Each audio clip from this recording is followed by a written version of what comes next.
Nous allons commencer notre prière avec une petite exhortation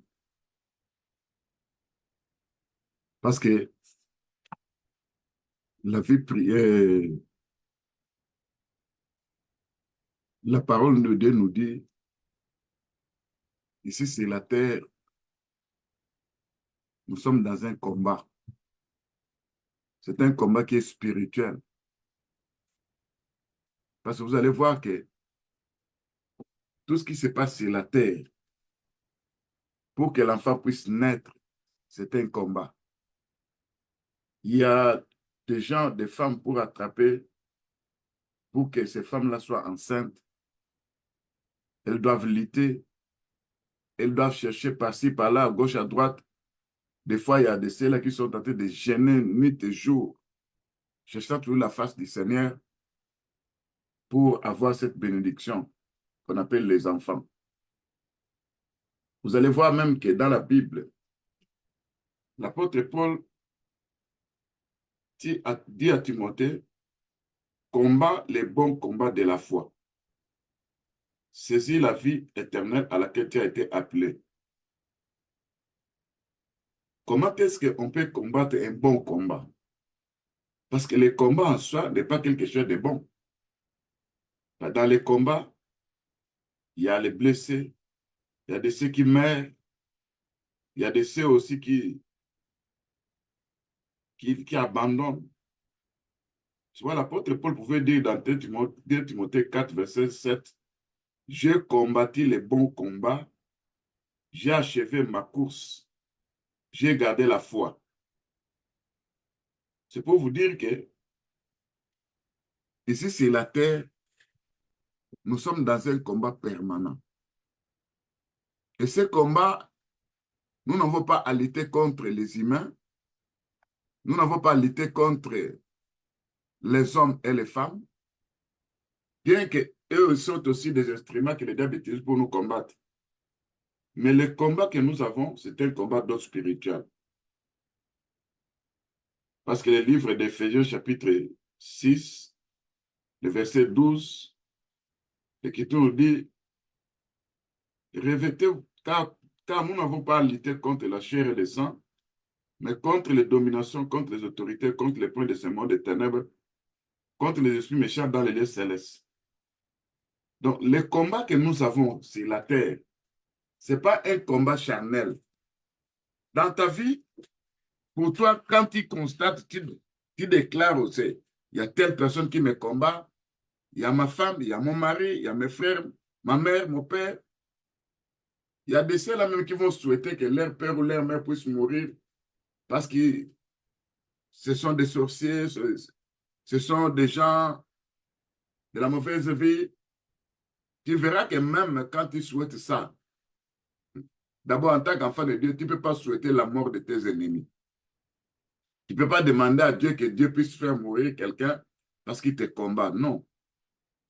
Le jour où le Seigneur, les apôtres avaient dit à Dieu qu'on puisse demander du feu du ciel pour que ça puisse consumer ces gens qui nous ont refusé à prendre l'âne, le Seigneur a dit, mais vous ne savez de quel esprit vous êtes animé.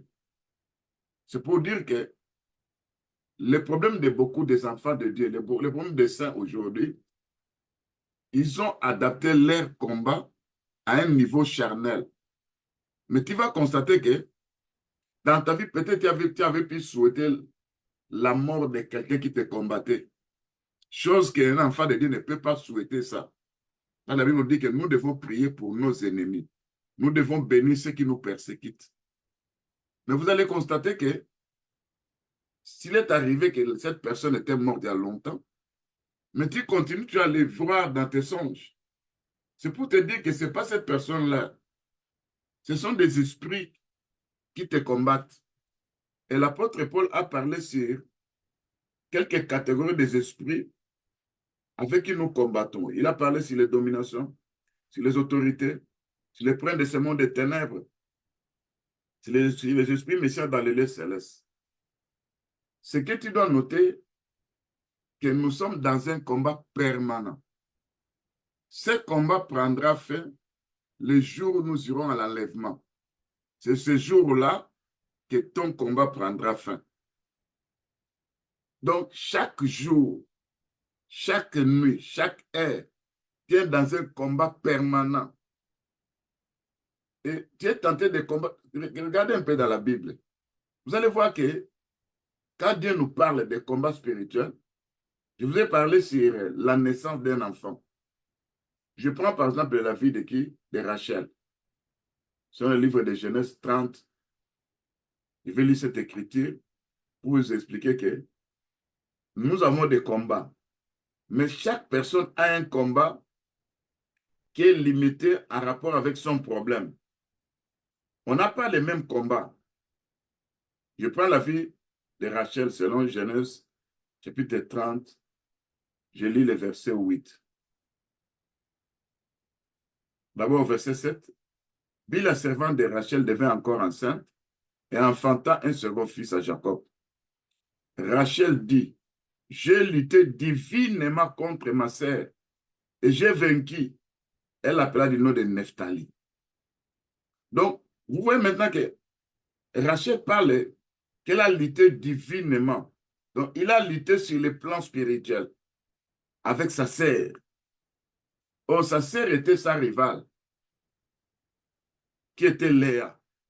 Mais le problème de la stérilité de Rachel n'était pas un problème lié à Léa. C'est Dieu qui avait rendu Rachel stérile. Mais comment tu vas dire que j'ai lutté divinement avec ma sœur et j'ai vaincu? C'est pour dire que Rachel avait compris que le problème qu'elle a fait pour mettre au monde, ce n'était pas un problème charnel, c'était un problème spirituel. Il fallait maintenant lutter.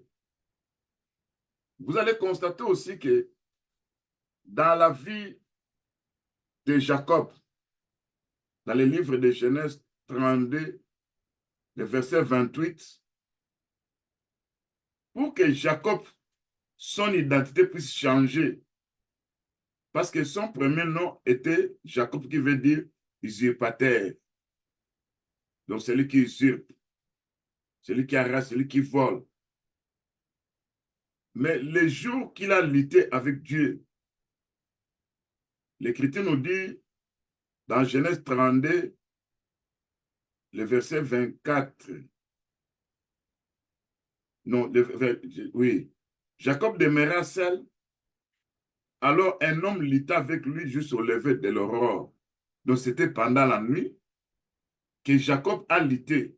C'est pour dire que la plupart de nos combats, ce n'est pas sur le plan spirituel pendant la nuit. La journée, tu peux aller te promener partout, tu fais de n'importe quoi. Mais pour comprendre que tu es dans un combat, vérifie un peu tes nuits. Regarde ce qui se passe sur le plan spirituel dans tes songes. Tu comprendras que tu es dans un combat d'ordre spirituel. C'est là où ton corps est au repos, mais ton âme n'est pas au repos. Ton âme, ton esprit voit des choses spirituelles. C'est là où il y a les combats. Ce qui lutte, ce qui combat, ce n'est pas ta chair, ce n'est pas ton corps, c'est ton âme ou ton esprit. C'est là quand Jacob dit, non, quand d'abord Rachel dit qu'elle a lutté divinement avec sa sœur. Donc Rachel avait compris que pour elle, avoir un enfant était une lutte, était un combat. Mais c'était un combat spirituel. Et quand elle a compris ça, elle a eu la révélation, maintenant je dois prendre ma servante, donner ma servante à qui? À Jacob. Pour que lorsque ma servante va mettre au monde, donc ses enfants seront mes enfants. Il va dire, j'ai lutté divinement avec ma sœur et j'ai vaincu. Et après cela, vous allez voir que Dieu va visiter aussi Rachel, qui aura un fils qui va donner le nom de Joseph, et le second fils qui va le nom de Benjamin. Et ce nom-là, ce jour-là, l'Écriture nous dit, quand elle avait mis au monde, elle était mourante. Avant de rendre l'âme, elle va donner à son fils le nom de Ben-Oni. Ben-Oni qui veut dire fils de ma douleur. Mais son père, qui avait une révélation, a compris que cet enfant, je ne peux pas lui donner le nom de Ben-Oni, je lui donne le nom de Benjamin, fils de ma droite. Or, les deux noms-là, Ben-Omi et Benjamin, nous voyons ça dans Jésus-Christ parce que le véritable Ben-Omi, c'est Jésus-Christ. Le véritable Benjamin aussi, c'est Jésus-Christ. Parce que l'Écriture nous dit, Jésus-Christ, homme de douleur, habitué à la souffrance, semblable à celui qu'on détourne le visage, il était frappé pour nous. Ça, c'est Ésaïe 53. Là, c'est Jésus-Christ, homme de douleur. Mais maintenant, le nom de Benjamin, le fils de ma droite, étant élevé au ciel, il est assis à la droite du Père. La droite, c'est la force.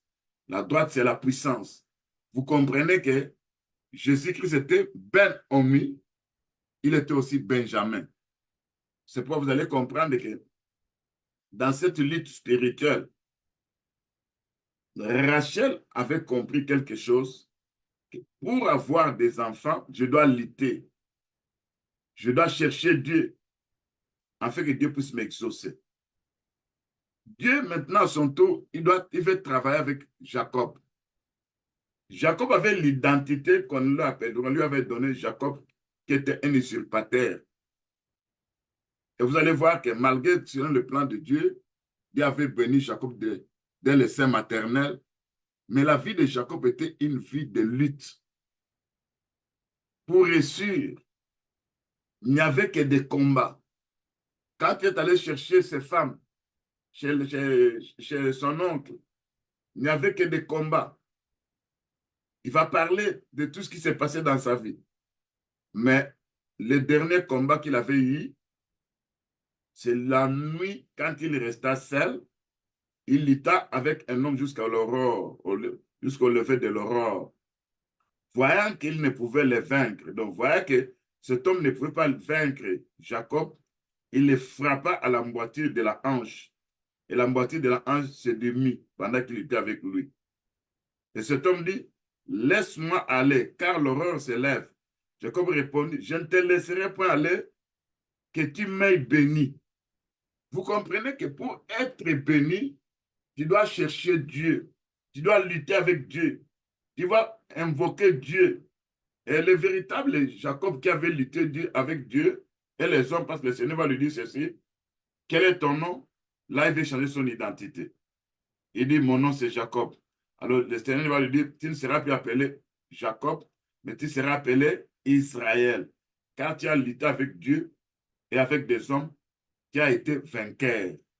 Tout ça dans l'ombre et dans la réalité, celui qui a lutté avec Dieu et qui a lutté avec les hommes, c'est notre Seigneur Jésus-Christ. C'est lui qui avait lutté parce que Dieu, c'est la parole. Dans l'ancienne alliance, Dieu avait donné sa loi. Dans la loi, donc la loi représentait Dieu.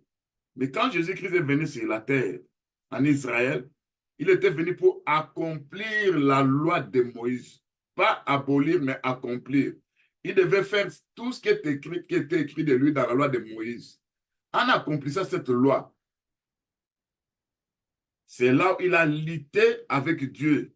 Donc, il a lutté avec Dieu dans la loi. Ça veut dire qu'il ne devait pas désobéir, il devait accomplir exactement ce qui était décrit de lui, selon le livre de Luc 24, 44, que la loi, les psaumes et les prophètes ont parlé de moi. Donc, tout ça, on devait voir ça dans la vie de Jésus-Christ. C'est la lutte qu'il avait avec Dieu. Il a lutté aussi avec les humains. Oh, quand nous voyons les humains regarder la vie de Jésus-Christ, tout ce qu'il faisait, il n'y avait qu'opposition avec opposition.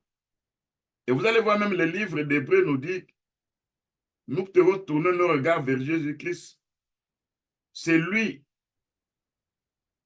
je prends Hébreux 12, verset 12, ayant les regards sur Jésus-Christ, le chef et le consommateur de la foi, qui, en vue de la joie qui lui était réservée, a souffert à la croix, méprisé l'ignominie, c'est-à-dire à la droite du Père. Considérez en effet celui qui a supporté contre sa personne une telle opposition de la part des pécheurs, afin que vous ne vous lassiez point l'âme découragée. On dit une telle opposition de la part des pécheurs. Tout ce que le Seigneur faisait, il n'y avait qu'opposition sur opposition. Il va guérir l'homme à la main sèche. Les Juifs vont dire, va faire guérir les hommes les autres jours, pas les jours du sabbat. Il va chasser les démons, on va dire, ça c'est Belzéboul, il a l'esprit de Belzéboul qui chasse les démons. Donc, tout ce que le Seigneur, il n'y avait qu'opposition et opposition. Et quand toi, tu regardes ta vie, il y a des gens qui s'opposent à toi, même dans des choses que tu ne peux pas comprendre. Mais pourquoi on s'oppose à moi? J'ai fait ça, il y a opposition. Je vais réussir. C'est comme s'il y a une force d'éternel qui ne veut pas que je puisse réussir. Je vais monter, je vais étudier, je vais faire ça. Et vous allez comprendre que la vie est un combat.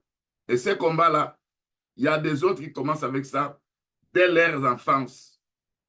Les enfants mal aimés, les enfants non désirés, les enfants où pour leurs parents, on souhaitait même que cet enfant puisse mourir. Haï, tu grandis, il y a des combats. Avant de te marier, il y a des combats. En ce qui concerne tes études, il y a des combats. Pour travailler, il y a des combats. Pour réussir dans le mariage, il y a des combats. C'est pour te dire que ta vie est un combat. Pas seulement ta vie, mais la vie de toute personne sur la terre. Que tu sois riche, que tu sois pauvre. Notre point commun, c'est le combat. Avec beaucoup d'argent, on va te dire, toi, tu es un féticheur, tu es un occultiste, tu es un sataniste. Quelqu'un va mourir dans la famille, on va te soupçonner que c'est toi qui as tué cette personne-là, parce que tu as beaucoup d'argent. Quand tu es pauvre, tu es déconsidéré, même toi, tu n'as pas de place dans la famille. Même s'il y a un événement qui ne se passe tout celui-là, toi, tu sauras ça, tu seras à l'écoute de ça. Les derniers, parce qu'on sait que si on t'annonce ça, qu'est-ce que tu vas apporter? Tu n'auras rien apporté. Peut-être tu vas découvrir ça dans les canaux d'une autre personne. C'est pour te dire que la vie est un combat. Et les combats que nous avons, ce n'est pas un combat d'ordre chaîne, c'est un combat d'ordre spirituel. C'est pour vous allez voir que quand Jacob a lutté, malgré qu'il y a une interprétation sur la lutte de Jacob avec Dieu, ça nous cache tout simplement notre Seigneur Jésus-Christ aussi. Vous allez voir que à travers cet acte, Jacob va s'élever le jour, il va commencer à boiter, à boitiller. Il aura un défaut corporel. C'est pour dire que les combats spirituels pendant la nuit, mais les effets se font voir pendant la journée. C'est vrai, il y a des jours aussi, toi, tu dors, tu sens comme si quelqu'un t'a frappé quelque part. Dès ton réveil, tu as mal à l'endroit où tu avais frappé. Ça veut dire que c'était un combat d'ordre spirituel, mais ça a atteint un niveau où la chair est en train de subir tout ça. Donc, en tant qu'enfant de Dieu, nous sommes en train de lutter avec des entités qui aggravent nos problèmes. Un petit problème qui peut surgir, c'est comme si, au lieu que ce problème-là puisse se terminer, ça va s'aggraver, ça continue. C'est comme si quelque part, tu sens que tu es en train de lutter avec des choses que toi tu ne comprends pas, avec des gens que tu ne comprends pas. C'est pourquoi l'apôtre Paul avait dit à Timothée, combat les bons combats de la foi. Un combat, un bon combat. Quel est ce bon combat? Le combat n'a jamais été bon.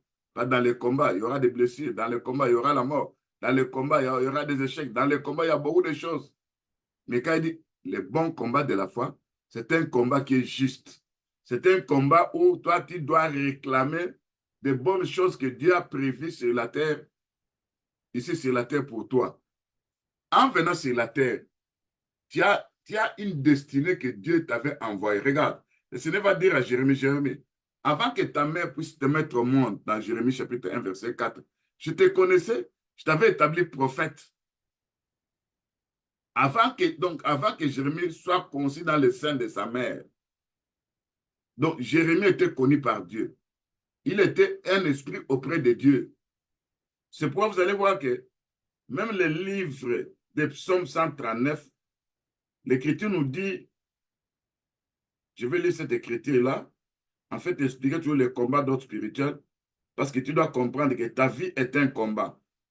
Jusqu'au jour où tu iras l'enlèvement, jusqu'au jour où tu vas mourir, sache que le combat ne va pas se terminer. Tu dois lutter.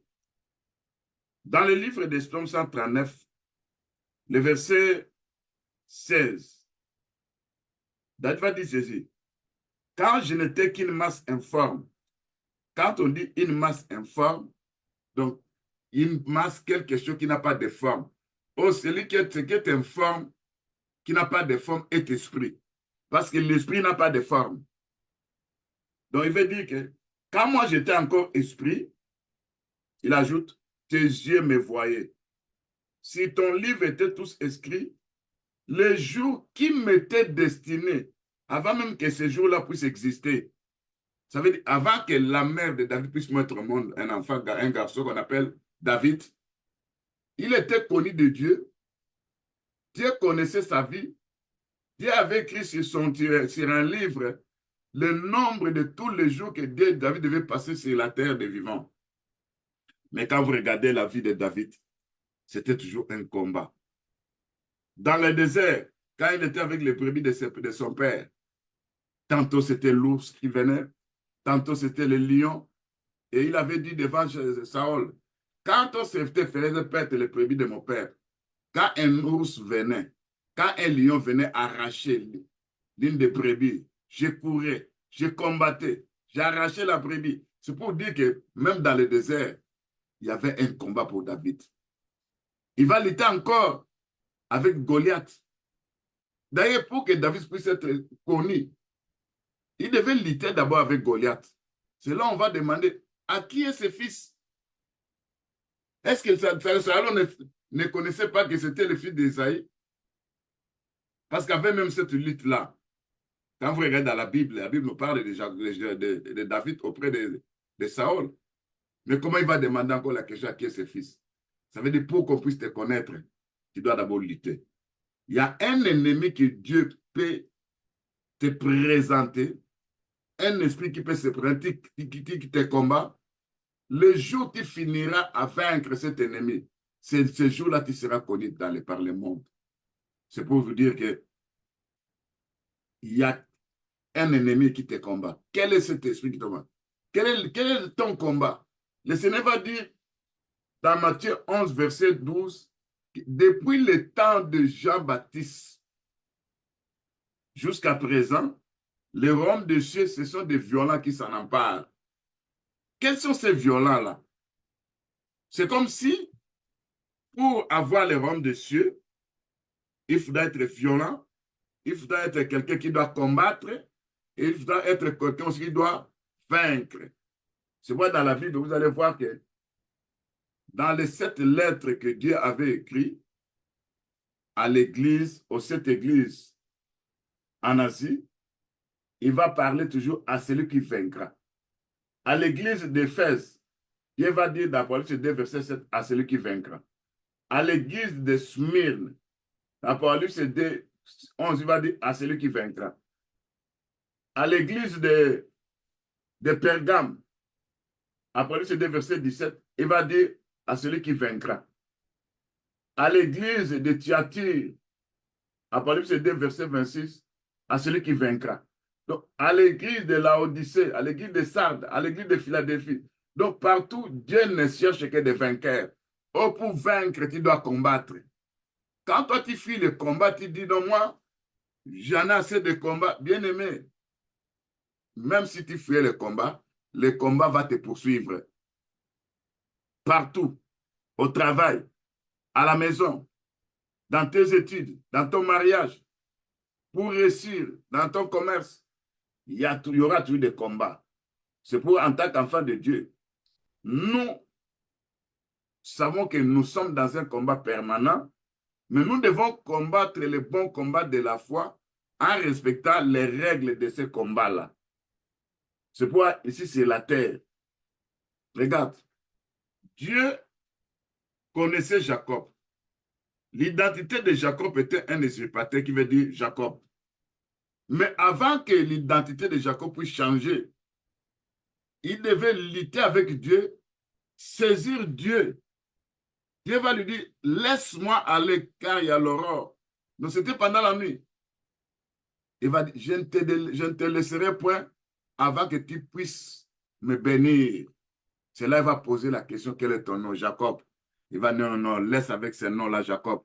Ton identité maintenant est changée, tu es devenu Israël. Donc vous comprenez que c'était un combat pour que son identité. Toi, quelle est ton identité? L'identité que toi tu portes. Tu connais, on peut t'appeler quelqu'un où Il y a toujours des malheurs qui t'arrivent. Devant des problèmes, il n'y a que des pleurs. Partout où tu parles, il n'y a que des pleurs. Il n'y a que des murmures. Il n'y a que des choses bizarres qui t'arrivent. Ça, c'est l'identité qu'on a placée dans ta vie. Donc, quand les gens te voient, là, lui, il ne sait que demander. Quand on te voit même, quand il sera assis à la maison, ne dites pas que je suis à la maison. Dites-lui que voilà, il y a ceci, c'est là. Parce qu'on te fuit, parce qu'on sait que ta présence, toujours, c'est la demande.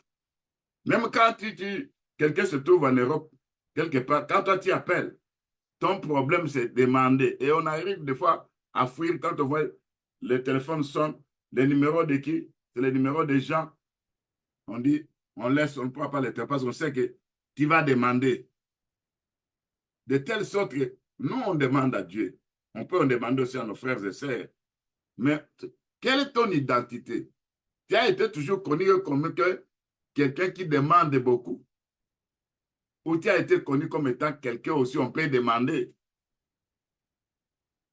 C'est pour te dire que nous sommes dans un combat permanent. Et ce combat-là, nous combattons avec des entités démoniaques, avec des entités qui aggravent des problèmes. Nous combattons avec des entités territoriales. Nous combattons avec des pirates des étoiles. Parce qu'il y a des pirates des étoiles, hein, ceux qui tirent les étoiles des autres, afin qu'ils puissent réussir. Nous luttons avec les arrêteurs de progrès. Quand on voit un progrès dans ta vie, on veut arrêter ce progrès-là. Nous luttons avec les agents qui activent la pauvreté. Nous luttons avec les esprits de vagabondage. Nous luttons avec les observateurs maléfiques. Nous luttons avec les esprits de désert. Parce que quand on parle des esprits de désert, je peux donner un verset dans Ésaïe 34. Je prends le verset 14. L'Écriture nous dit, on nous parle des dômes. On nous parle aussi des esprits du désert. Le verset 14 dit, les animaux du désert y rencontreront. Les chiens sauvages, les boucs s'y appelleront, les uns les autres. Là, le spectre de la nuit aura sa demeure, trouvera son lieu de repos. Le spectre de la nuit, c'est un esprit qu'on appelle Lilith. C'est un esprit qui a le visage d'une femme, mais laquelle soit c'est un poisson ou soit c'est un serpent. Cet esprit qu'on appelle Lilith, c'est un esprit du désert. C'est un esprit aussi qui opère aussi dans les eaux. Alors, dans les combats que nous avons, on nous donne la liste des esprits de désert. Quand vous allez un peu plus haut, on nous parle des chiens sauvages, des boucs sauvages. Dans Deutéronome 8, verset 15, le Seigneur va dire que je t'ai amené dans un désert affreux où il y avait des serpents brillants, où il y avait des scorpions. Donc, tout ça, bien aimé, tu dois prendre ça sur le plan spirituel. Donc, les combats que nous avons, le désert, c'est le lieu d'enseignement. La marche des enfants d'Israël, tous leurs combats, c'est la marche de l'Église jusqu'au jour où on ira à l'enlèvement. Et tu dois comprendre que tu n'as pas un combat avec les humains. Tu as un combat avec des esprits. Le jour où tu cesseras à voir ton combat spirituel comme étant le combat avec les humains, c'est le jour où tu vas réussir. Parce que tu auras à combattre maintenant avec violence, parce que les royaumes des cieux, ce sont des violents qui s'en emparent. Ça veut dire, donc, les choses de Dieu, les bénédictions spirituelles venant d'en haut, ce sont des violents qui s'en emparent. Ce sont ceux qui cherchent la face. Ce sont ceux qui s'attachent à Dieu. Ce sont ceux qui prient. C'est pourquoi tu vas voir que tu es dans un combat. Il y a de ceux-là qui sont appelés les manipulateurs dans des rêves. Donc, tu ne vois que des rêves bizarres, des rêves où il y a de négativité, des rêves où toi, tu n'as jamais réussi dans tes rêves. Soit on te frappe, soit tu es poursuivi, soit tu es réclamé, soit tu te retrouves dans une position mangeant, buvant, tu te trouves dans une position où il y a des rapports sexuels avec les hommes et les femmes. Tout ça, il y a des manipulateurs des rêves. Il y a des esprits qui programment de mauvaises choses dans la vie des gens. Il y a des esprits récidivistes. Il y a des esprits de séduction. Il y a des démons de la forêt. Il y a des démons de la mort. Il y a des esprits d'affliction. C'est pour ça que vous allez voir, bien aimé, que dans la vie spirituelle, l'apôtre Paul, qui avait expérimenté le combat spirituel, lui qui nous a appris à dire qu'il était en train de lutter non avec les humains, mais avec les esprits. Il va citer la liste de ces esprits-là. Alors, toi aussi, en tant qu'enfant de Dieu, sache que tu es dans un combat permanent. Et ce combat, le Seigneur ne cherche que les vainqueurs. Donc, ceux qui ont combattu et qui ont vaincu. Ceux qui vont combattre la sorcellerie, ils vont vaincre l'esprit de la sorcellerie. L'esprit de la sorcellerie viendra toujours te réclamer. Tu te verras toujours au milieu d'eux. Tu te verras toujours en train de faire des choses bizarres. Mais toi, combats cet esprit. Dis non à cet esprit. Dis, moi, je ne suis pas ton candidat. Tu ne vas pas me prendre comme étant un instrument que tu vas utiliser et tu vas commencer à manipuler, détruisant les choses des gens. Non, je suis un enfant de Dieu, racheté par le sang de Jésus-Christ. Je ne veux pas vivre les effets de la sorcellerie des ménages. Tu es en train de lutter avec les esprits d'oppression, avec des esprits de harcèlement, avec les esprits de servitude. Tu es en train de lutter avec des esprits humains. Quand je parle des esprits humains, il y a des hommes qu'on appelle, la Bible dit que des hommes démons. Le Seigneur avait dit en ce qui concerne Judas, vous les 12, c'est moi que je choisis. Mais l'un de vous est un démon. Ça veut dire démon né humain. Donc, il y a des combats, il y a des esprits de la rébellion. Le diable sait qu'il ne peut pas te laisser tranquille. Il viendra toujours aggraver tes problèmes. Il viendra toujours, tu dois te lever avec la colère sainte, avec la résistance, parce que tu résister au diable, il fera loin de vous. Tu dois comprendre que tu n'as pas un problème avec des humains, mais tu as un problème avec des dominations, avec des esprits méchants, avec des gens qui sponsorisent même la pauvreté. Ça veut dire, on est tenté de sponsoriser ta pauvreté. Il y a quelqu'un qui veut que tu sois pauvre. Il y a un esprit qui veut que tu sois pauvre. Il y a des esprits qui se vantent, même quand tu es dans le malheur. Ton malheur, pour eux, ils sont dans la joie. Vous comprenez qu'il y a des esprits qui nous attaquent dans des rêves. Ces sponsors des agents des ténèbres qui sont en train de sponsoriser la pauvreté dans ta vie, soit dans la sorcellerie, soit dans la magie, soit dans les fétiches, soit dans plusieurs choses où tes bénédictions sont toujours volées. Alors, tu es dans un combat permanent. Il y a des esprits qui rôdent. La Bible dit que le diable rôde comme un lion cherchant qu'il va dévorer. Mais l'ange de Dieu campe autour de juste pour nous délivrer. C'est pour dire que nous sommes dans un combat. Et ce combat est spirituel. C'est pourquoi tu te vois des fois dans des sens. Il y a des chiens qui rôdent autour de toi. Ce sont des petits policiers. Des fois, tu te vois, mais tu dois savoir qu'il y a des armes de Dieu que tu dois utiliser dans ce combat-là. Parce que dans un combat, il faudrait utiliser les armes de Dieu.